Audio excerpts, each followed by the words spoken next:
பனித்துளி அது எரிமலை அணைத்திடுமா வேட்டுக்குடியின் கூப்பாடு இனி நாட்டுக்குள்ள கேட்காது இன முகவரி அது இனி விழித்திருந்திடுமே வேட்டுக்குடியின் கூப்பாடு இனி நாட்டுக்குள்ள கேட்காது இன முகவரி அது இனி விழித்திருந்திடுமே வாழும் நமக்கு கதைகள் இருக்கு நாளை நமக்கே விடியும் விழித்து போராது வாரம் முதலே பாதி வழியில் பறவை பறக்க மறக்காதே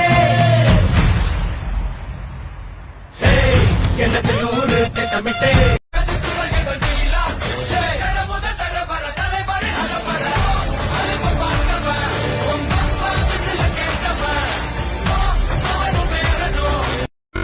ఒకడు పుష్ప అంటే ఫ్లవర్ అనుకున్నాడు.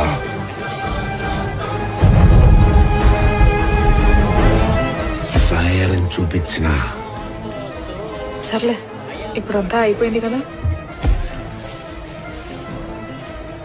ఇప్పుడే మొదలై ఉండదే. இல்லாத ஒரு வாய்ப்பை உருவாக்கும் எனக்கு தெரியும். அந்த வாய்ப்பு கை நழுவி போனா இழுத்து தக்க வச்சுக்குவா எனக்கு தெரியும். நல்லது மட்டுமே பண்றது கடவுளால கூட முடியாது. நாம வெளிச்சத்துல இருக்கிறவன் தாண்டா இருட்டை பார்த்து பயப்படுவான். நான் இருட்டிலேயே வாழ்றவன். I'm not bad. Just evil.